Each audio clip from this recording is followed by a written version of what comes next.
I met Rachel on a normal Tuesday night. Nothing dramatic, nothing cinematic. Just a random moment in a Target parking lot where she accidentally bumped into my cart and apologized like she'd ruined my whole life.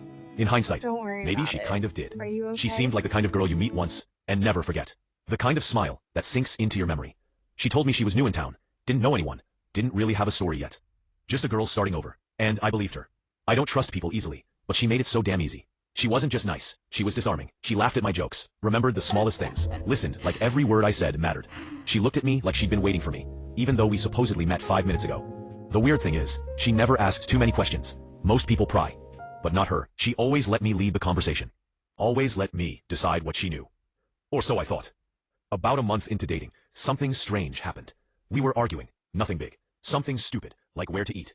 And out of nowhere, she said something I hadn't heard in 20 years. You always go quiet when you feel cornered, just like the night your dad left. Her that. I asked her where she heard it. She brushed it off. Said, you must have told me. But I didn't. Not to her. Not to anyone I dated. And definitely not in casual conversation. That night, I called my mom. Did you talk to Rachel? No, she said. What about you, Matt? I asked my brother. Dude, who's Rachel? My stomach dropped. It wasn't just a weird moment anymore. It was a crack. Possible, one I Mom. couldn't ignore. Things got worse when she had that phone call. We were watching a movie. Her phone rang with a number I didn't recognize. She walked outside to answer it, but she didn't act like herself anymore. She went completely still. Then, she rushed out the door like the house was on fire. She said she had to grab groceries. At 10:04 till 7 p.m. During a storm. Yeah, I wasn't stupid. I thought she was cheating, or hiding something, or meeting someone she didn't want me to know about. So I grabbed my jacket and followed her. I tracked her all the way to Walmart, and I swear to God, nothing in my life prepared me for what I saw. She wasn't meeting some guy. She wasn't buying groceries. She wasn't even alone. She was talking to an old woman, but not like strangers talking. More like a soldier reporting to a commander. The woman said, he's noticing too much. Rachel whispered, I didn't mean for him to get attached. The old woman replied, that's why you were the wrong fit. You care too much. My chest tightened. It felt like being stabbed with something cold. Then, Rachel said something that shattered my world. He's the best subject I've ever monitored. I don't want to be reassigned. Subject. Not boyfriend. Not partner. Not even person. Subject. I stepped back, breath shaking. I must have bumped into something because Rachel turned. Her face went pale. Not guilty, no. Scared. Heartbroken. She walked toward me slowly, like approaching a wounded animal. Please don't run, she whispered. Just listen. I didn't move. Not because I trusted her, but because I couldn't feel my legs. She said my full name. My real full name. Middle name included. You weren't supposed to know about this, about me. Who are you? I asked. She swallowed hard, eyes glassy. I can't keep this secret anymore. The truth is, I was assigned to monitor you from the beginning. You were part of a behavioral program when you were a kid. Your family volunteered you. They monitored your learning patterns, your emotional development, your decision-making. But the project didn't end when you grew up. They just changed methods. So you're what? I asked. Some kind of spy? She looked at the floor. I'm your observer. I felt sick.